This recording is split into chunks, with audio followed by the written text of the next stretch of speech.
I thought the worst part of living back home at 28 would be explaining to dates why I still had a bedroom down the hall from my parents. I was wrong. The worst part was standing in our kitchen at 11:30 on a Sunday night, staring at my mother as she casually informed me that I would be spending the next 3 months babysitting 6 neighborhood children while she and my father sailed around Europe. She slid a laminated schedule across the granite countertop like she was handing me a restaurant menu. Her perfectly manicured nails tapping against the surface with practiced confidence. The triumphant smile on her face told me everything I needed to know about how long she had been planning this moment. My name is Greg, and until that moment, I thought I had finally achieved something resembling independence. After 6 years of struggling through college and another 4 climbing the corporate ladder, I just landed a promotion to senior software developer at a tech company based out of Denver. The best part was that my position was fully remote, which meant I could work from anywhere with a decent internet connection. I had moved back to my childhood home in suburban Colorado temporarily while I saved up for a down payment on my own place. The arrangement seemed perfect until my parents decided to turn my career flexibility into their personal advantage. The 6 children my mother expected me to supervise ranged from barely out of diapers to nearly teenagers. Tommy was 4 years old, the kind of kid who treated every piece of furniture like a jungle gym and every quiet moment like a challenge to create chaos. Sarah and Sam were 7-year-old twins who had mastered the art of synchronized mischief, able to destroy a room in the time it took an adult to answer the phone. Jessica was 9, a quiet observer who seemed to absorb everything around her with the intensity of someone much older. Marcus was 10, built like a linebacker, and with the temperament to match, constantly looking for opportunities to assert dominance over anyone smaller or weaker. Amanda was 12, already showing signs of the entitled attitude that comes from being told you are mature for your age, while simultaneously being treated like a princess. As my mother explained their elaborate summer schedule complete with color-coded activities and emergency contact information for each family, I felt my carefully constructed adult life crumbling around me. Swimming lessons on Mondays, soccer practice, on Tuesdays, art camp, on Wednesdays, library visits on Thursdays, and playground time on Fridays. Each child had different dietary restrictions, medication schedules, and behavioral triggers that needed to be managed.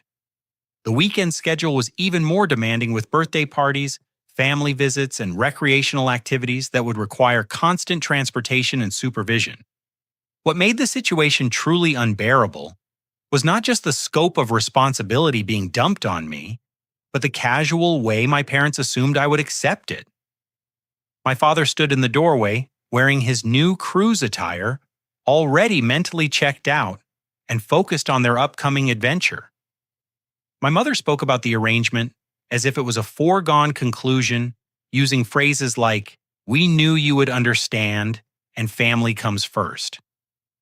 With the kind of confidence that suggested she had never considered the possibility that I might refuse. The breaking point came when I started asking questions about compensation. My mother looked genuinely puzzled when I mentioned payment, as if the idea of being financially compensated for 3 months of full-time childcare was completely foreign to her. She reminded me that I was living in their house, rent-free, eating their food, and using their utilities. According to her logic, watching the neighborhood children was simply my contribution to the household, a way of earning my keep while I saved money for my own place. That was when I decided to do some investigating. While my parents finished their packing upstairs, I started looking through the papers my mother had left on the kitchen counter. Mixed in with the emergency contact forms and daily schedules, I found something that changed everything. There were invoices and payment receipts that showed exactly how much money was involved in this summer arrangement. My parents were not doing a favor for struggling neighbors or helping out with a community childcare crisis. They were running a business, charging each family $1,500 for what they advertised as professional childcare services with a certified childcare provider. The advertisements they had placed in the neighborhood Facebook group painted me as an experienced childcare professional with a degree in child development and years of experience managing large groups of children. According to their marketing materials, I was passionate about creating enriching summer experiences for children and had specifically requested to spend my summer break working with local families. None of it was true, but the families had paid in advance based on these false qualifications. My parents were collecting $9,000 for the summer while expecting me to provide all the labor for free.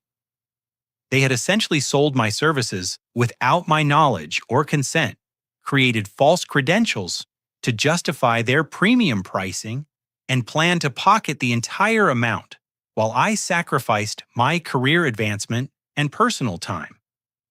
The realization that they had been planning this deception for months while allowing me to believe they respected my professional goals was devastating.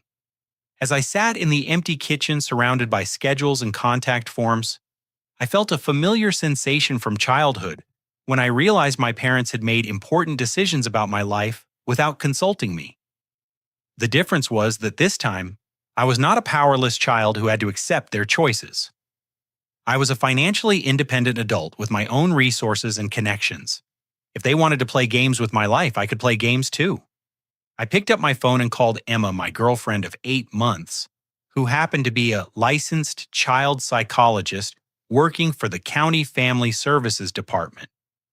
Emma had been supportive of my decision to live with my parents temporarily, understanding the financial benefits of saving money for a house while maintaining my career momentum.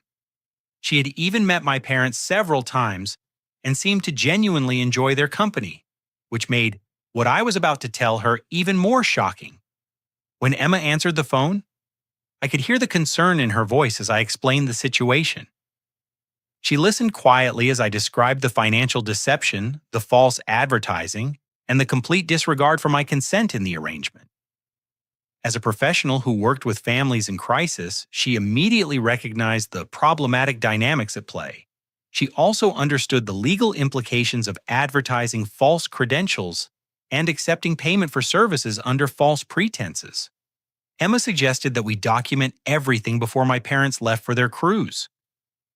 She advised me to photograph all the paperwork, save copies of the advertisements, and create a detailed record of what I had been told versus what was actually happening. She also recommended that I allow my parents to leave as planned rather than confronting them immediately. According to Emma, if my parents had already collected payment from the families and spent the money on their cruise, confronting them before departure would only create a situation where the children would suffer while the adults fought over money. The next morning, I helped my parents load their luggage into the taxi that would take them to the airport. I hugged them goodbye and assured them that everything would be fine while they were away. My mother gave me one final set of instructions and reminded me that the first children would arrive at 8 o'clock sharp the following morning. She seemed genuinely pleased with how well her plan was working, completely unaware that I had spent the night developing a plan of my own. As their taxi pulled away from the driveway, I felt a mixture of anger and determination that I had not experienced since childhood. My parents had underestimated me, completely assuming that I would passively accept their manipulation because I always had before. They were about to discover that their son had grown up to be much more resourceful than they realized. The first morning arrived with the subtlety of a natural disaster. At exactly 8 o'clock, 6 children and their parents descended on my family home like an invasion force equipped with backpacks, lunch boxes, and enough energy to power a small city. The parents dropped off their children with the kind of relieved expressions typically seen on people being released from prison, offering hurried reminders about allergies and pickup times before practically sprinting back to their cars. Tommy immediately established himself as a force of pure destruction, treating our living room like his personal playground within the first 10 minutes of arrival.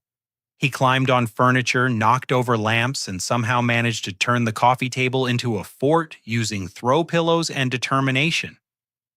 When I attempted to redirect his energy toward more appropriate activities, he responded by screaming at a volume that suggested he was auditioning for a role as an air raid siren.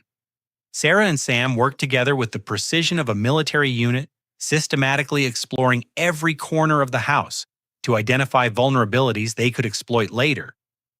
They found my home office within the first hour and immediately began asking detailed questions about my computer equipment, my work schedule, and whether I kept important documents in my desk drawers.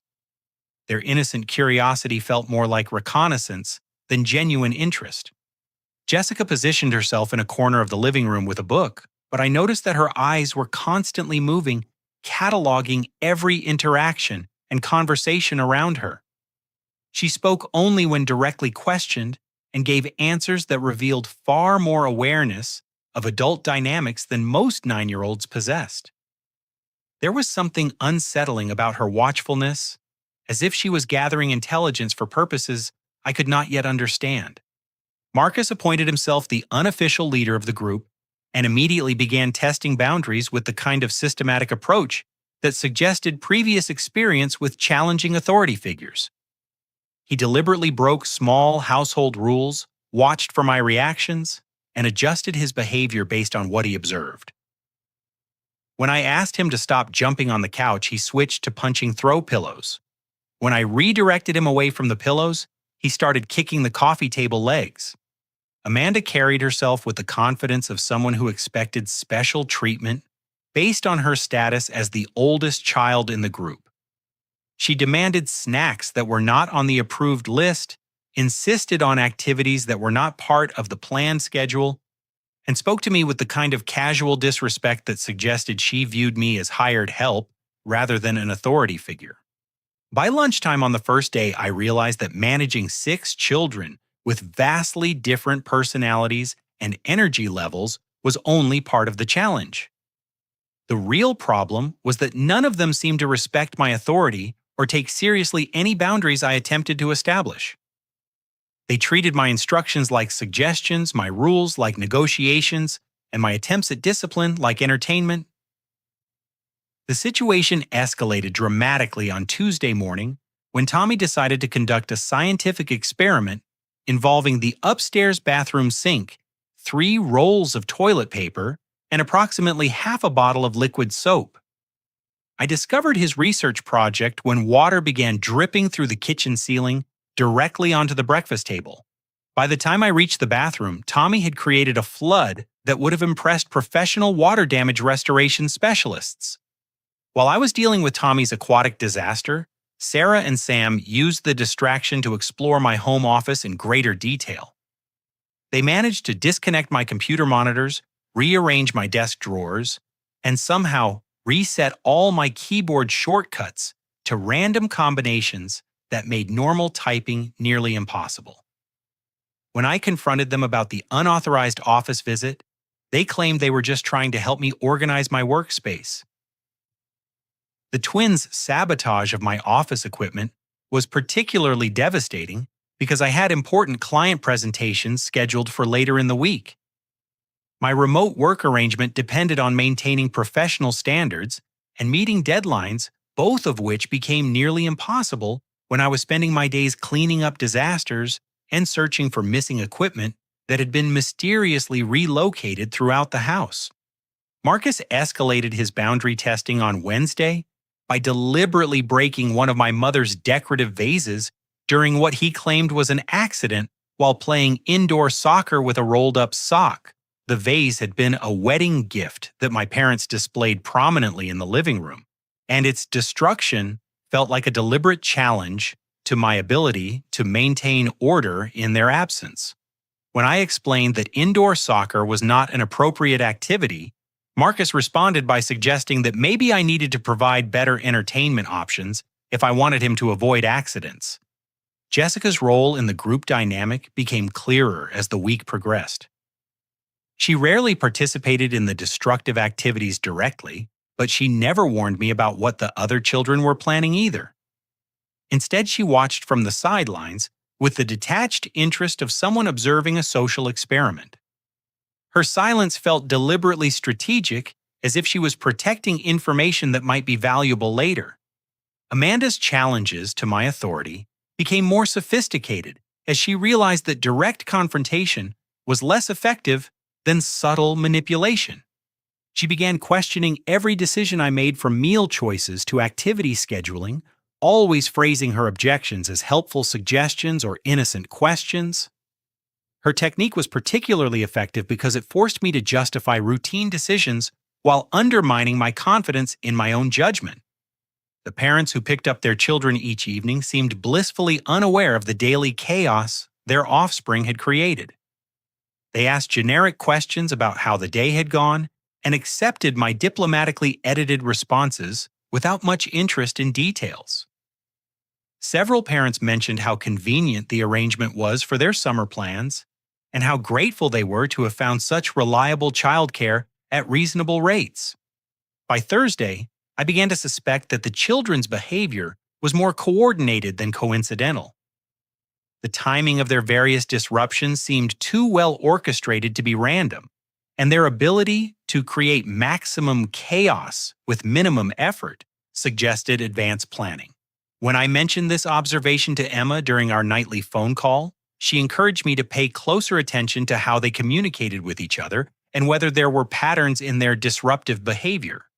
Emma also suggested that I begin documenting the children's activities with photographs and written records, both as protection against potential accusations of neglect and as evidence of what was actually happening during the day.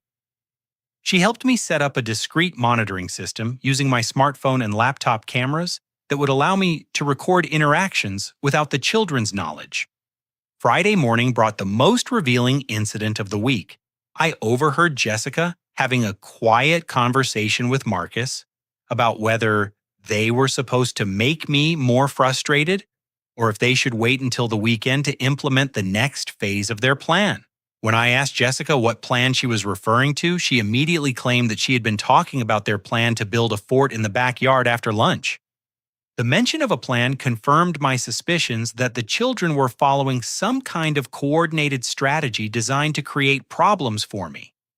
The question was whether this strategy had been developed independently by the children themselves, or whether they were following instructions from their parents. Given the sophisticated nature of their psychological manipulation and the timing of their various disruptions, adult involvement seemed increasingly likely. That evening, Emma arrived for dinner and casually engaged the children in conversation while I prepared their meal. As a trained child psychologist, she was skilled at asking questions that seemed innocent while gathering important information about family dynamics and behavioral motivations. Her conversation with the children revealed several concerning details about what they had been told to expect from their summer experience and how they had been instructed to handle various situations. According to Emma's observations, the children had been given very specific instructions about how to behave during their time at my house, including suggestions for testing my patience and reporting back to their parents about my reactions. The parents were apparently using their children as informants to gather information about my capabilities as a caregiver and my commitment to the arrangement my parents had created. As the first week concluded, I realized that I was not just dealing with typical childcare challenges or normal behavioral issues. I was caught in the middle of an elaborate manipulation scheme involving both my parents and the neighborhood families, with 6 children serving as unwitting participants in an adult power struggle designed to undermine my independence and force me into a subservient role within my own family. The discovery that the children were following instructions from their parents rather than acting on their own initiative changed my approach to the situation completely. Instead of viewing them as obstacles to overcome, I began to see them as victims of adult manipulation who deserved protection from the psychological games their families were playing. My plan for dealing with the situation would need to address both the immediate problem of managing the children's behavior and the larger issue of exposing the coordinated deception that was harming everyone involved. The weekend provided me with the first opportunity to implement the surveillance system Emma had helped me design. While the children were occupied with outdoor activities, I installed small cameras in strategic locations throughout the house, positioned to monitor common areas without invading anyone's privacy.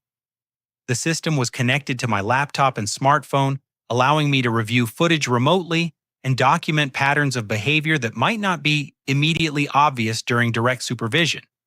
Emma also helped me research the legal requirements for recording in my own home and ensured that our documentation efforts would be admissible as evidence if the situation escalated to involve law enforcement or family services.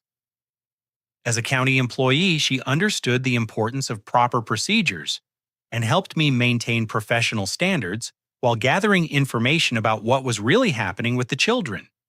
Monday morning brought a new level of sophistication to the children's disruptive activities. Marcus had apparently spent the weekend developing more subtle approaches to property destruction, focusing on items that were valuable but not immediately noticeable when damaged. I caught him attempting to scratch the surface of my laptop screen with a paper clip, claiming that he was just trying to clean off a smudge that he had noticed.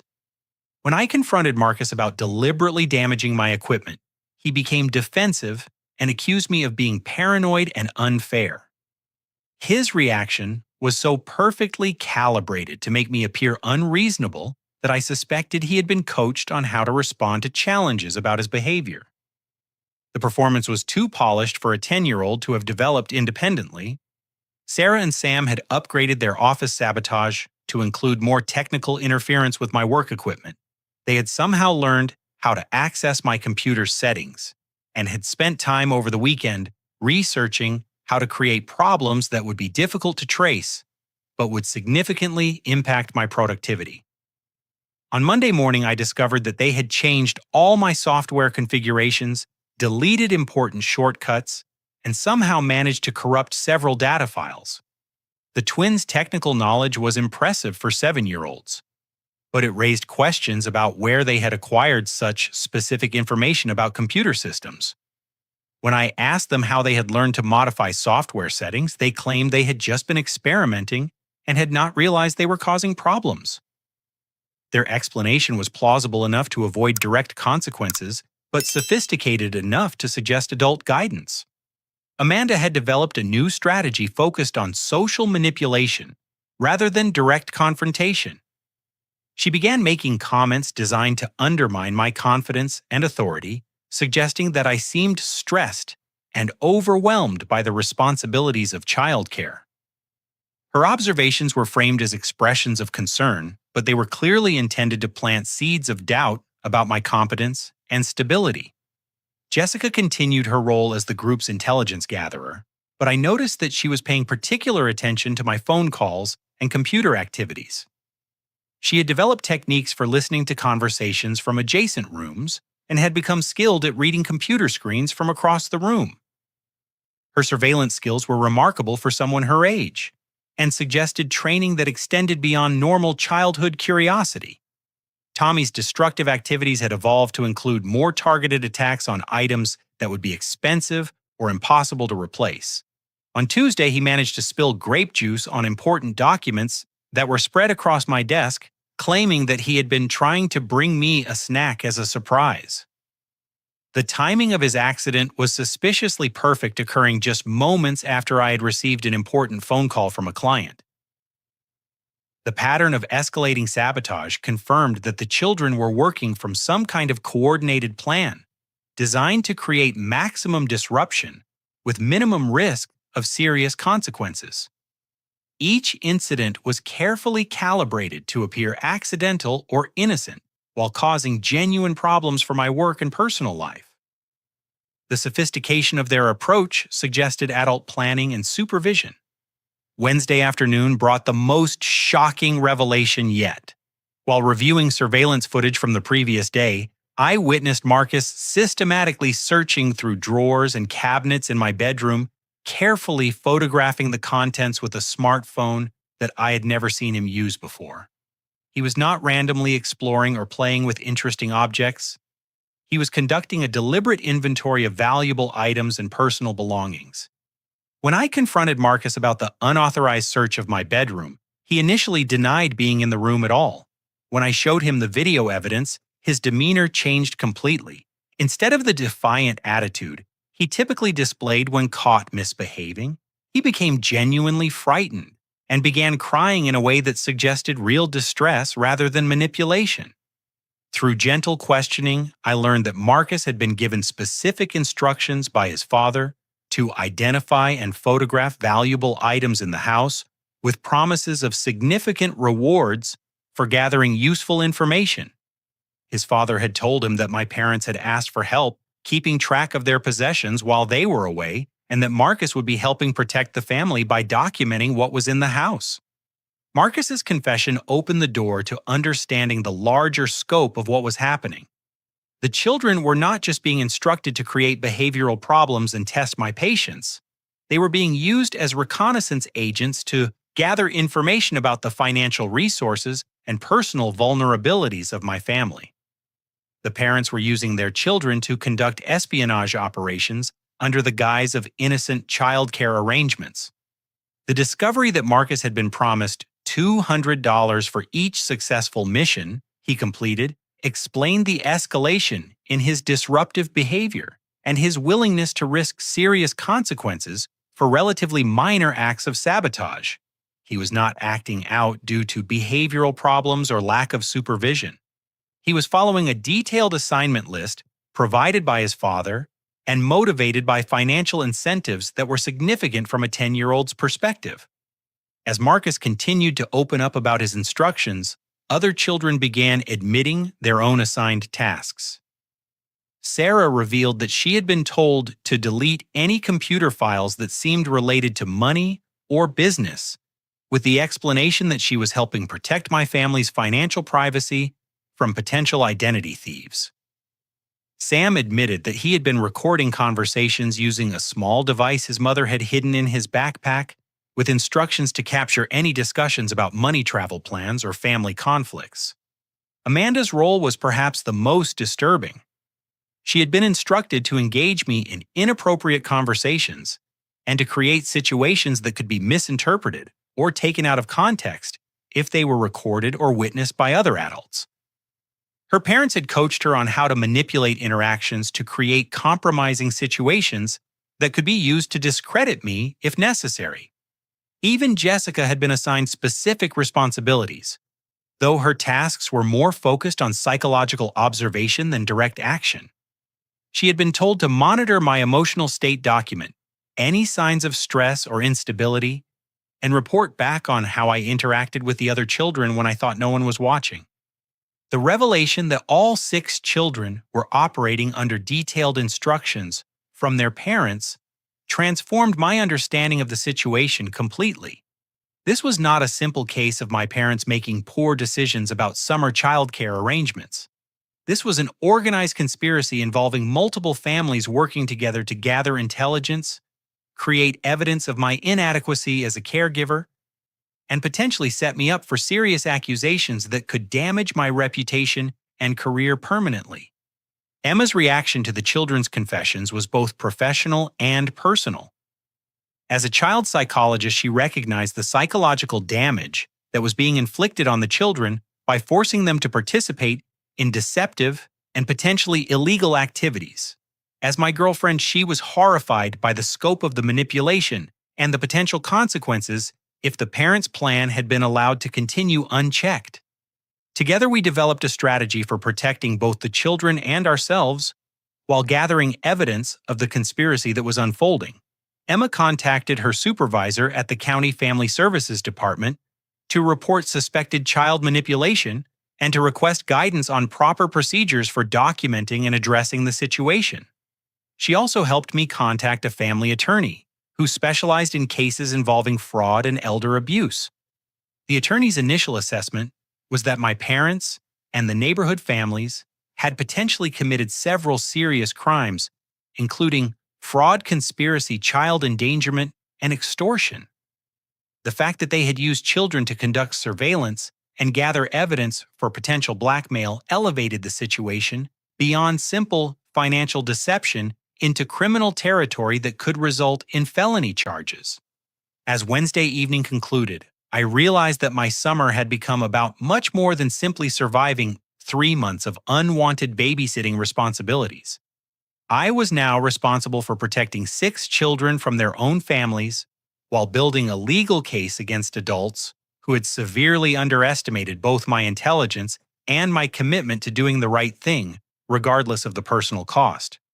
Thursday morning brought an unexpected complication when Amanda's mother arrived for an unannounced visit, claiming she had forgotten to include important allergy medication in her daughter's daily supplies.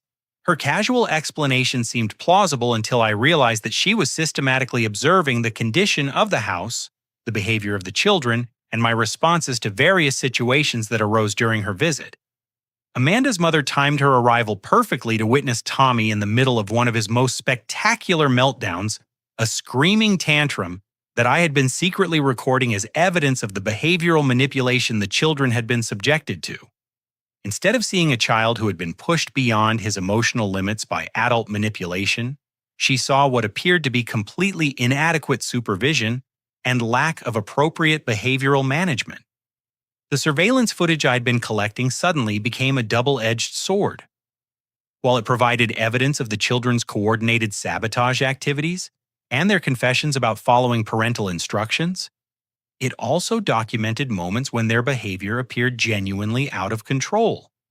And my responses seemed insufficient to outside observers who lacked context about what was really happening.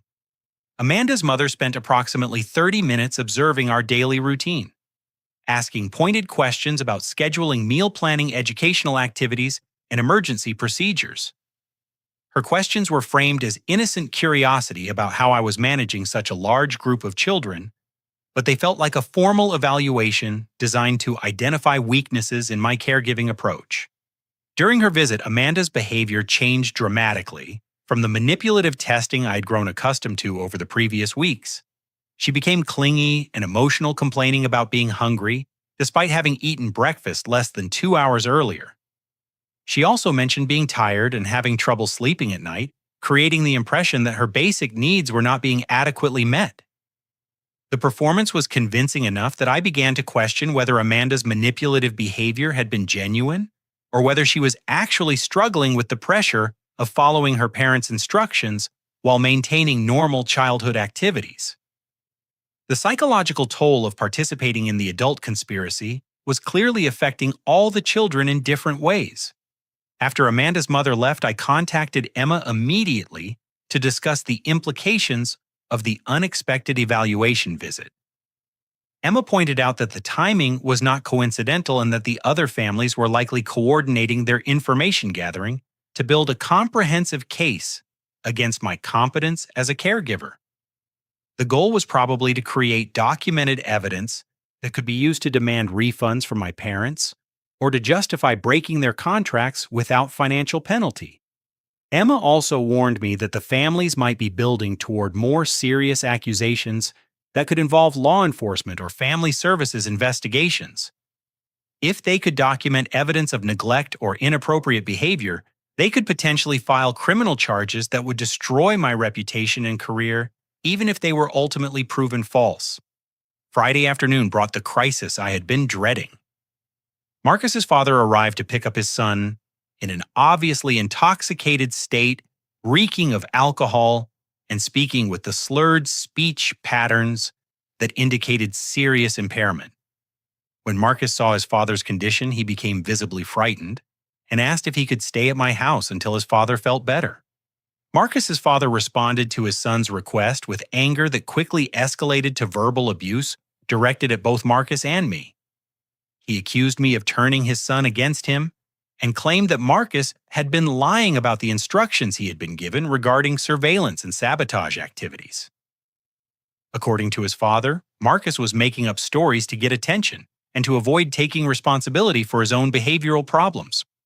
The confrontation became physical when Marcus's father grabbed his son's arm roughly and began dragging him toward the car, despite Marcus's obvious distress and my attempts to intervene diplomatically.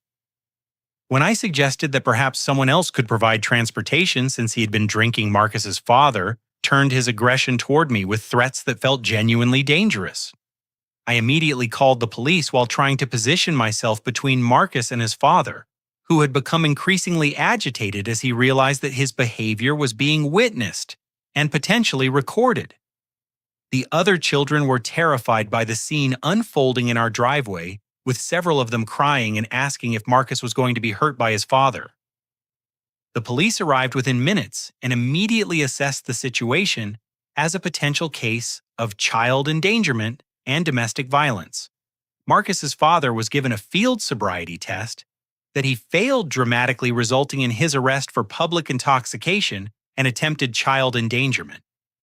Marcus was placed in temporary protective custody, while social services determined the safest placement for him until his father could demonstrate sobriety and appropriate parenting capabilities. The incident created a formal record that documented many of the concerns Emma and I had been discussing privately. The police report included Marcus's statements about being instructed to conduct surveillance activities and his fear of disappointing his father by failing to complete assigned missions. The officer who responded to the call was experienced in cases involving family manipulation and recognized the signs of children being used as tools in adult conflicts. Emma arrived at the house within an hour of the police call, both in her professional capacity as a county family services employee and as my partner who was concerned about my safety and well-being. She immediately began working with the responding officers and social services personnel to ensure that Marcus was placed in a safe environment while investigations proceeded. The other families were contacted by police as part of the investigation into Marcus's situation, and their responses revealed the coordinated nature of their summer arrangement. Several parents demanded immediate return of their children and refunds of their payments, claiming that they had been deceived about the quality of supervision their children were receiving. However, the children's own statements to investigators painted a very different picture of their summer experience. Without the pressure of parental expectations and instructions, they began describing their actual feelings about the activities we had shared and their genuine appreciation for the stability and safety they had found at my house, compared to the chaos and pressure they experienced at home. Jessica in particular surprised everyone by speaking eloquently about how much she had enjoyed having a safe space to read quietly without being criticized for being antisocial or pressured to participate in activities that made her uncomfortable. She also revealed that her mother had been telling her that she was a burden on the family and that the summer arrangement was necessary because no one wanted to spend time with her during vacation. The twins admitted that they had been terrified of disappointing their parents by failing to complete their assigned sabotage missions, but they also described feeling guilty about damaging my property and disrupting my work.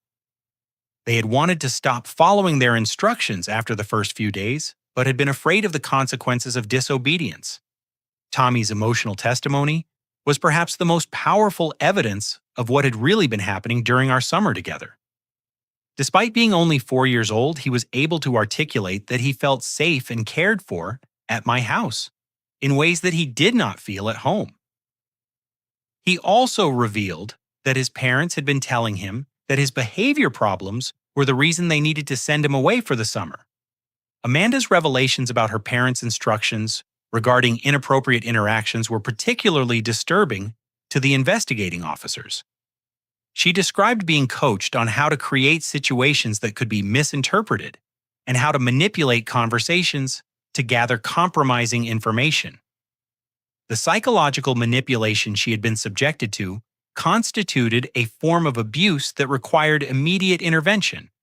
As Friday evening concluded with police reports filed, children placed in protective care, and a full investigation launched into the conspiracy involving my parents and the neighborhood families, I realized that the situation had evolved far beyond anything I could have anticipated when I first discovered the financial deception behind the summer arrangement. The children who had been weapons in their parents' war against my independence had become allies in exposing the truth about what had really been happening. Their courage in speaking honestly to investigators, despite their fear of parental retaliation, demonstrated the resilience and integrity that their families had been trying to exploit and destroy. Emma and I spent Friday night reviewing the evidence we had gathered and preparing for what was likely to be a complex legal process involving multiple families' potential criminal charges and custody investigations. The weekend would bring my parents home from their cruise to face consequences they had never imagined when they hatched their summer scheme. Saturday morning arrived with the kind of ominous quiet that precedes major storms. The house felt unnaturally peaceful, without the constant energy and chaos of 6 children. But the silence was filled with anxiety about what would happen when my parents returned and discovered that their carefully orchestrated summer plan had exploded into a criminal investigation involving multiple law enforcement agencies. Emma stayed overnight Friday to help me prepare for the confrontation that was inevitable once my parents learned about the events of the previous day. She had spent the evening coordinating with her supervisor at Family Services and the police detective assigned to the case to ensure that proper procedures were followed when my parents were questioned about their role in the conspiracy. The detective had advised us that my parents would likely be arrested upon their return if they attempted to continue the summer arrangement or if they made any threats related to the investigation. The evidence gathered from the children's testimony and the documentation Emma and I had collected was sufficient to support charges of fraud, child endangerment, and conspiracy to commit extortion. Sunday afternoon brought an unexpected early return when my parents arrived home 3 days ahead of schedule, looking exhausted and angry rather than refreshed and relaxed from their European vacation. Their luggage suggested a hurried departure, and their demeanor indicated that their cruise had not concluded as planned. My father immediately demanded to know where the children were and why the house was so quiet on a Sunday afternoon when he expected to find evidence of the bustling summer program they had arranged. His expectation that everything would be proceeding according to their original plan. Despite their early return demonstrated how completely they had underestimated the complexity of the situation they had created. My mother's reaction to my explanation of recent events progressed through disbelief, denial, and anger before settling into a defensive posture that blamed everyone except herself for the problems that had developed. According to her interpretation, the neighborhood families were ungrateful for the quality childcare services they had received. The children were lying to get attention, and I was being manipulated by Emma into overreacting to normal childhood behavior issues. The conversation became heated when my father revealed the reason for their early return from the cruise.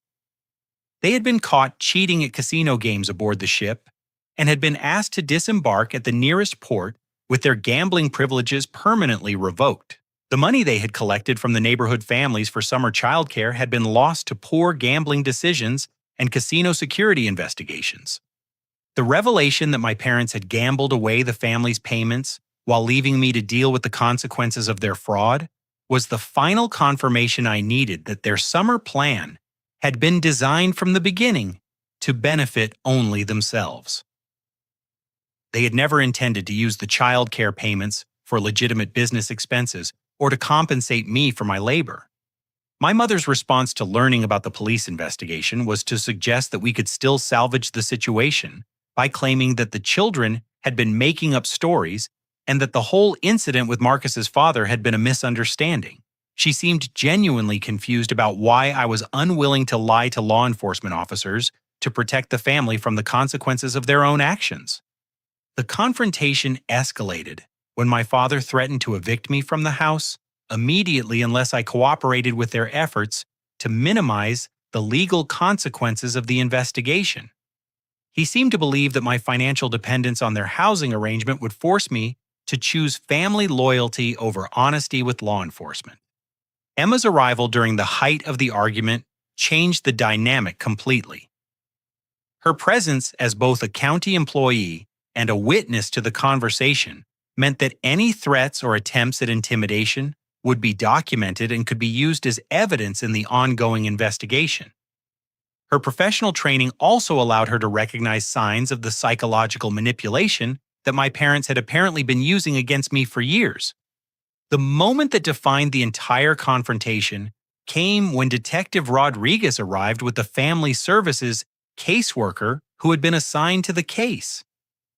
My parents' reaction to seeing official investigators at their door was immediate panic, followed by desperate attempts to control the narrative about what had really happened during their absence. My mother tried to convince the detective that the children had been happy and well cared for under my supervision, but that they were now being influenced by Emma to make false accusations against their families.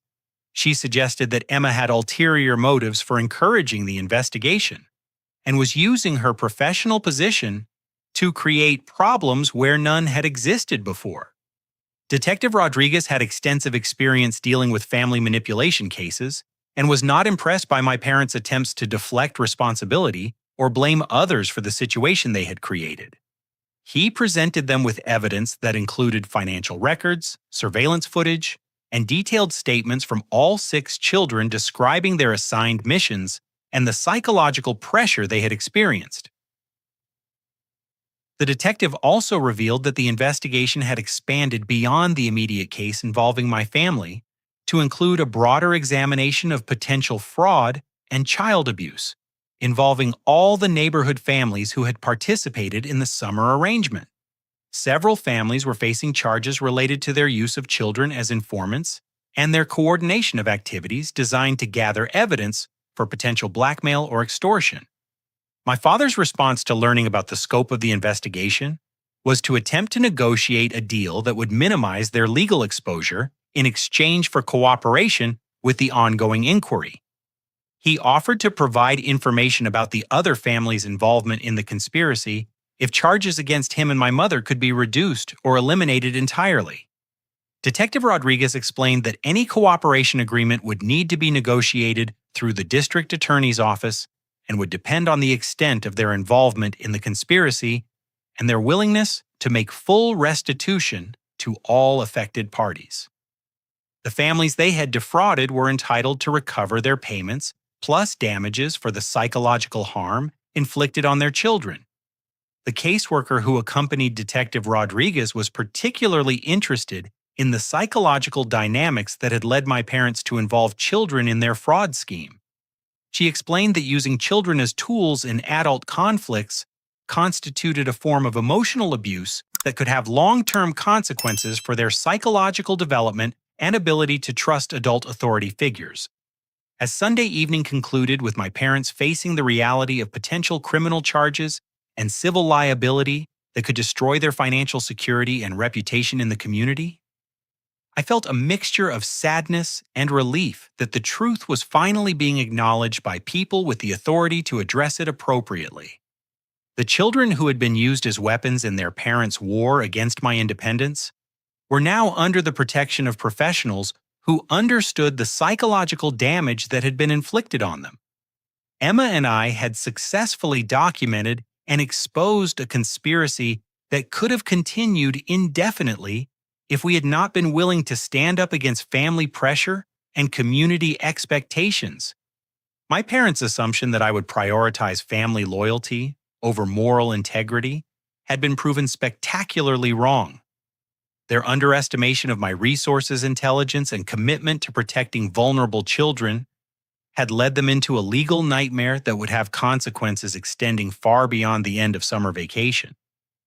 The breaking point had been reached, and there was no possibility of returning to the manipulative family dynamics that had characterized my relationship with my parents throughout my childhood and early adulthood.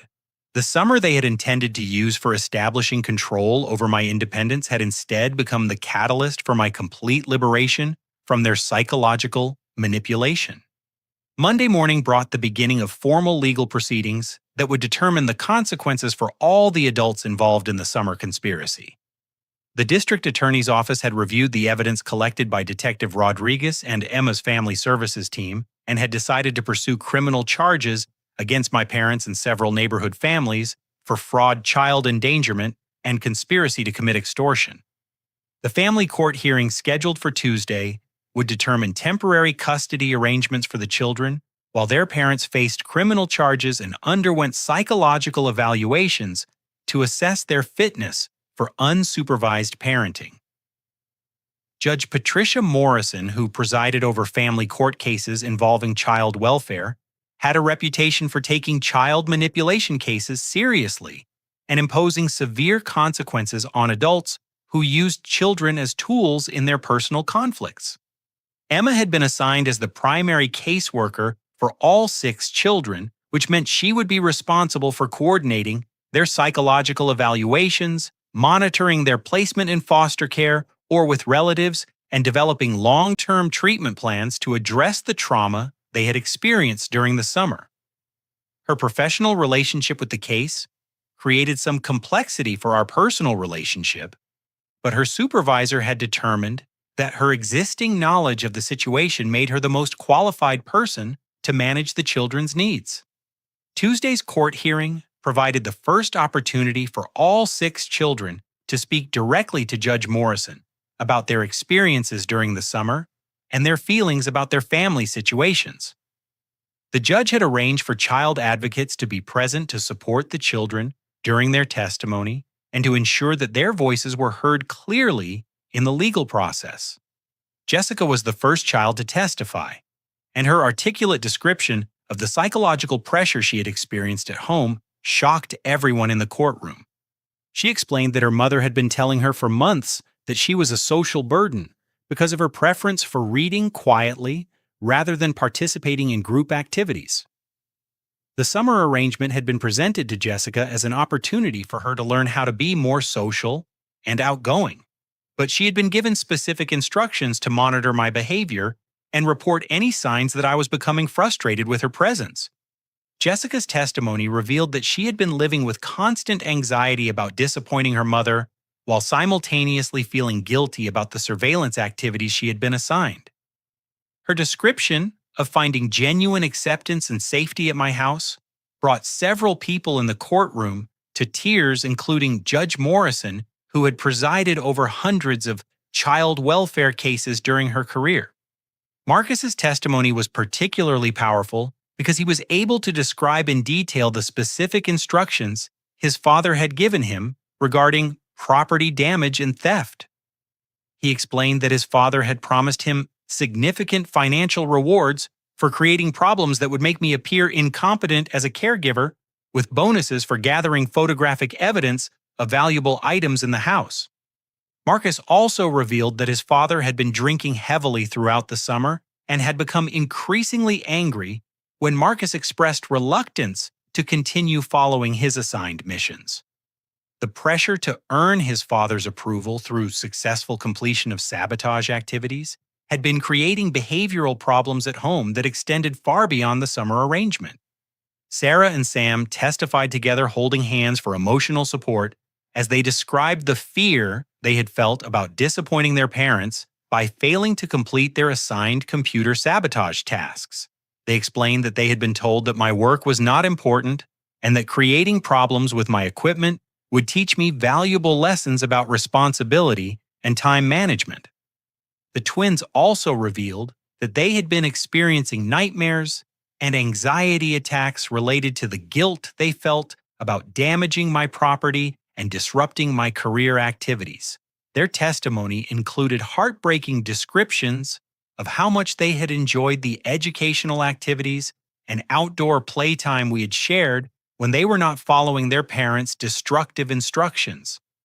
Amanda's testimony was perhaps the most disturbing because it revealed the sophisticated psychological manipulation she had been subjected to regarding interactions with adult men.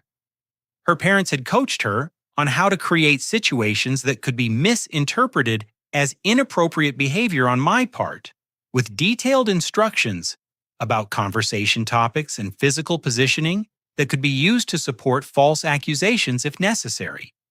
Amanda described feeling confused and uncomfortable about the role she had been assigned, particularly because she had genuinely enjoyed many of our conversations about books, movies, and her interests in art and music. The contrast between the natural mentorship relationship that had developed and the manipulative agenda her parents had imposed had created significant psychological conflict for her. Tommy's testimony was limited due to his age, but his simple statements about feeling safe and loved at my house were powerful evidence of the positive relationships that had developed despite the adult conspiracy designed to undermine them. His description of being afraid to go home because his parents were angry about his behavior problems provided clear evidence of the emotional abuse he had been experiencing. Judge Morrison's reaction to the children's testimony was swift and decisive. She immediately ordered that all 6 children be placed in protective custody until their parents could demonstrate fitness for unsupervised parenting through successful completion of counseling programs and parenting classes. She also ordered psychological evaluations for all the parents to assess the extent of the mental health issues that had contributed to their willingness to manipulate their own children. The criminal charges against my parents and the neighborhood families were formally filed Tuesday afternoon, with bail amounts set high enough to ensure they would remain in the community to face trial, but substantial enough to reflect the seriousness of the charges. The district attorney's office indicated that plea negotiations would be possible only if all defendants were willing to make full restitution to affected parties and accept responsibility for the psychological harm inflicted on the children. My parents' reaction to the formal charges was a mixture of shock, denial, and attempts to blame everyone except themselves for the legal consequences they were facing. My mother continued to insist that the children had been happy and well cared for during the summer, and that the investigation was based on misunderstandings and exaggerations encouraged by Emma's professional bias against their family. My father focused his anger on me, personally claiming that my disloyalty and ingratitude had destroyed the family and betrayed the sacrifices they had made to provide me with opportunities for education and career advancement. His inability to acknowledge the fraud and manipulation that had precipitated the legal crisis demonstrated the depth of his psychological investment in viewing himself as the victim rather than the perpetrator. The neighborhood families' responses varied from complete denial to desperate attempts at damage control through private settlement offers. Several families approached Emma and me through their attorneys to propose financial arrangements that would compensate us for our time and expenses in exchange for our cooperation in minimizing the criminal charges against the parents. Detective Rodriguez advised us that accepting private settlements could potentially interfere with the criminal prosecution and might send the message that child manipulation and fraud were acceptable if the perpetrators were willing to pay financial penalties. The district attorney's office was committed to pursuing criminal charges regardless of any civil settlements that might be negotiated separately. Wednesday brought news that Marcus's father had been charged with additional offenses related to his alcohol abuse and the threats he had made against me during the confrontation that led to his arrest. His pattern of using his son as a tool for harassment and surveillance while under the influence of alcohol represented a particularly serious form of child endangerment that carried enhanced penalties. The investigation had also revealed that several of the families had been sharing information and coordinating their children's activities through group text messages and private social media groups. The documentation of their conspiracy provided clear evidence that the summer arrangement had been designed from the beginning as a coordinated effort to manipulate and control my behavior rather than a legitimate childcare program. As the week concluded with all the adults facing serious legal consequences and all 6 children under the protection of family services, I felt a profound sense of relief that the truth had been fully revealed and appropriately addressed. The children who had been forced to participate in their parents' manipulation schemes were finally safe from the psychological abuse that had been disguised as normal family expectations. The courage they had shown in speaking honestly about their experiences, despite their fear of disappointing their parents, had been the key factor in exposing the full scope of the conspiracy and ensuring that justice would be served for everyone involved. 6 months later, I stood in the kitchen of my new home preparing breakfast for what had become the most unexpectedly fulfilling family arrangement of my life. The legal proceedings had concluded with plea agreements that required all the adults involved to complete extensive counseling programs, perform community service related to child welfare, and make full financial restitution for their fraud and the psychological treatment needed by their children.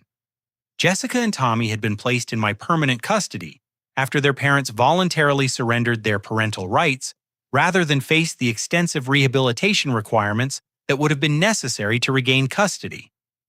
Both children had thrived in the stable, supportive environment that Emma and I had created, with Jessica's confidence blooming as she discovered that her love of reading and quiet reflection were valued rather than criticized. Tommy had transformed from the destructive, attention-seeking child of the summer into a curious, affectionate little boy whose energy was channeled into positive activities like building elaborate block structures and helping with simple cooking tasks. His behavior problems had disappeared entirely once he was removed from the chaotic, manipulative environment that had been creating stress and confusion in his daily life. Marcus had been placed with his paternal grandmother after his father completed an intensive alcohol rehabilitation program and anger management counseling. The relationship between Marcus and me had evolved into a genuine mentorship with weekly visits that allowed him to maintain the positive connections he had formed while working through the trauma of his father's manipulation and abuse. Marcus's transformation had been the most dramatic of all the children. The aggressive, destructive behavior that had characterized his summer activities had been replaced by thoughtful, responsible conduct that reflected his natural leadership abilities. His grandmother reported that he had become protective of younger children and had developed strong moral convictions about honesty and fairness that guided his interactions with peers and adults.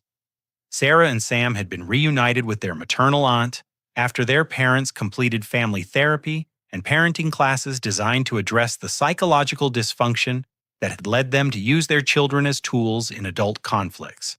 The twins visited our house regularly for play dates and holiday celebrations, maintaining the positive relationships that had developed despite the difficult circumstances of our initial meeting.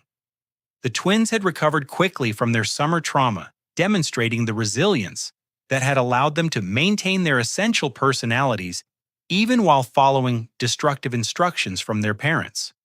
Their natural creativity and intelligence had been redirected toward positive projects like science experiments and art activities that challenged them intellectually without requiring deception or manipulation. Amanda's situation had been the most complex to resolve because the psychological manipulation she had experienced was the most sophisticated and potentially damaging. She had been placed with her father's sister in another state, while her parents underwent intensive therapy to address the disturbing attitudes about gender roles and power dynamics that had led them to coach their daughter in manipulative and potentially dangerous behaviors. Amanda's recovery had been slower than the other children's, requiring specialized counseling to help her develop healthy relationship skills and appropriate boundaries with adult authority figures.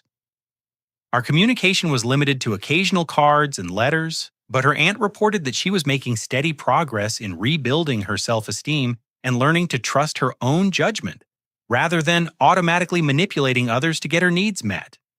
Emma and I had gotten engaged in the fall, with our wedding planned for the following spring, when Jessica and Tommy would be able to participate as flower girl and ring bearer. Our relationship had been strengthened rather than strained by the crisis we had navigated together, demonstrating our compatibility in terms of values, problem-solving approaches, and commitment to protecting vulnerable people. Emma's professional reputation had been enhanced by her skillful management of the complex case and her ability to balance personal involvement with professional objectivity. She had been promoted to supervise other caseworkers dealing with family manipulation cases and had become a sought-after trainer for law enforcement officers and social workers, learning to recognize signs of psychological abuse involving children. My career had flourished unexpectedly as a result of the integrity I had demonstrated during the summer crisis. My employer had been impressed by my ability to maintain professional standards and meet client commitments, despite the personal chaos I was experiencing and several colleagues had recommended me for leadership positions that recognized my character as well as my technical skills. The neighborhood families had gradually rebuilt their reputations through consistent demonstration of improved parenting practices and genuine remorse for their involvement in the conspiracy. Several families had become advocates for child welfare initiatives in the community, using their experiences as examples of how easily parents can lose perspective when focused on adult conflicts rather than children's needs. My parents had been the most resistant to acknowledging the harm they had caused and accepting responsibility for their role in creating the crisis. Their community service assignments had focused on education about elder abuse and family manipulation, forcing them to confront the reality that their behavior toward me and the neighborhood children met the legal definition of abuse regardless of their intentions. The financial restitution my parents had been required to pay had depleted their retirement savings and forced them to sell their house to meet their legal obligations. They had moved to a smaller apartment and were working part-time jobs to supplement their reduced Social Security income. The consequences they were facing were severe but proportional to the harm they had caused and the criminal behavior they had chosen. My relationship with my parents remained strained, but had evolved towards something resembling mutual respect, rather than the manipulative power dynamic that had characterized our interactions throughout my childhood and early adulthood. They had been required to participate in family therapy sessions that helped them understand how their controlling behavior had damaged our relationship and prevented my healthy development into independent adulthood. The therapy sessions had been difficult, but ultimately productive, providing a structured environment for addressing decades of accumulated resentment and miscommunication. My parents had gradually come to understand that their attempts to control my life choices had been driven by their own fears and insecurities rather than genuine concern for my welfare. Christmas morning found our expanded family gathered around the tree in our living room, with Jessica reading stories to Tommy, while Marcus helped Emma prepare the holiday breakfast we would share before visiting his grandmother and the twins at their aunt's house. The scene was peaceful in ways that none of us could have imagined during the chaotic summer that had brought us together. The children had learned valuable lessons about courage, honesty, and the importance of standing up for what is right, even when it means disappointing adults who have authority over their lives. They had discovered that genuine safety and love do not require them to compromise their integrity or participate in harmful activities to earn acceptance and approval. Emma and I had learned that building a family based on choice and commitment rather than biological obligation can create bonds that are stronger and more meaningful than traditional relationships that assume love without requiring demonstration of care and respect. We had created a home environment where every person's individual needs and talents were valued and supported. As I watched Jessica help Tommy build a fortress with his new blocks while Marcus taught them engineering principles about structural stability, I reflected on how the worst summer of my life had become the foundation for the best life I could have imagined. The parents who had tried to use manipulation and control to keep me dependent had instead forced me to develop the independence and integrity that allowed me to create the family I'd always wanted. The lesson that emerged from our experience was both simple and profound. Protecting people you love sometimes requires standing against those who claim to love you. And real family is built through daily choices to support and respect each other, rather than through biological connections or legal obligations. True strength comes not from the ability to control others, but from the willingness to sacrifice personal comfort and security to defend what is right. The children who had been used as weapons in their parents' war against my independence had taught me that courage can emerge from the most vulnerable places, and that justice often requires ordinary people to take extraordinary risks to protect those who cannot protect themselves. Have you ever found yourself in a situation where you had to choose between family loyalty and doing what you knew was right? The decision to stand up to people we love is never easy, but sometimes it is the only way to break cycles of manipulation and create healthier relationships for everyone involved. I would love to hear your thoughts about how you have handled family conflicts that challenged your values and principles. Thank you for taking this journey with me through one of the most challenging and ultimately rewarding periods of my life. If this story resonated with you or helped you think about your own family relationships in new ways, please consider liking this video and sharing it with others who might benefit from hearing about the power of choosing integrity over convenience. Subscribe to my channel for more stories about ordinary people finding the courage to do extraordinary things when it matters most. Remember that your voice and your choices matter more than you might realize. And sometimes the most important stand you will ever take is the one that protects someone who cannot protect themselves.